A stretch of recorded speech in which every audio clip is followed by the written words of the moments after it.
Hi everyone and welcome to this week's story time. Ashlyn here with Minister for Happiness, and as always I'd like to start by saying well done for giving yourself the time and space to listen to this week's story and to take the life lesson into your own life in the weeks and months ahead.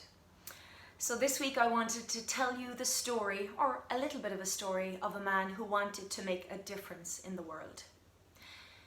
Nelson Mandela was incarcerated in Robben Island in 1964.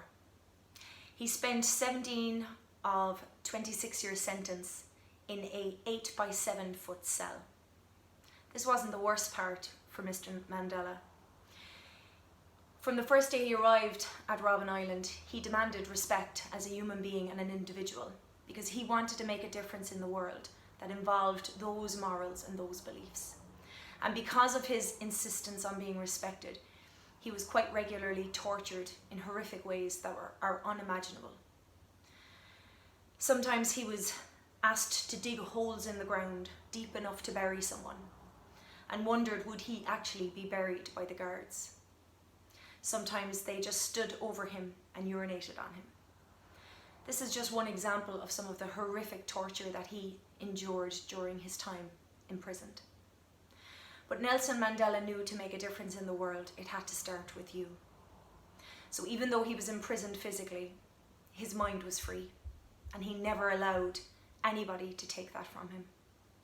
He continued to believe in a dream, something bigger than just himself. When he was released from prison, and when he was inaugurated as President of South Africa in 1990, he was asked to make a list of guests to come to a dinner to celebrate the inauguration. And on that list, he placed some of the prison guards, the ones who had participated in his torture.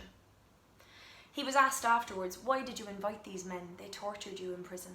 And he said, if I couldn't have them there, then I might as well still be in prison.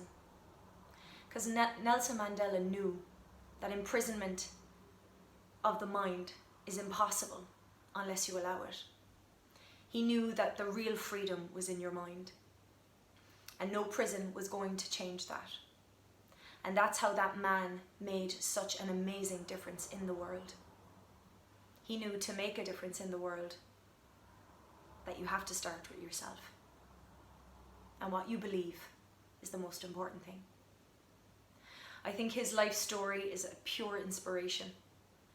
And I've learned a lot from Nelson Mandela, from reading about him and listening to him and hearing different versions of his experiences in his life. And I really have to say, if we could just take a little bit of that lesson into our lives, we can make all the difference. We could make our life the best life possible, and we can be an inspiration to others and make a difference in the world, because that's where it starts. The way we think is everything. If you think you're restricted, if you think you're being locked down, if you think you're being controlled, then you are. Your reality is whatever you believe it to be. You could just not, like Nelson Mandela, choose to see your cell as somewhere that you can escape in your imagination to make it more pleasant. So I hope you enjoy this week's life lesson, and I hope that you have a free mind for the rest of your life, because nobody can control it, only you. Even if there are restrictions in your life or things, that can be difficult and challenging for you, your mind is under your control, always. So remember that, and it can make all the difference to your life. As always, please like and share this video, because you never know who this might speak to or who might need to hear it this week.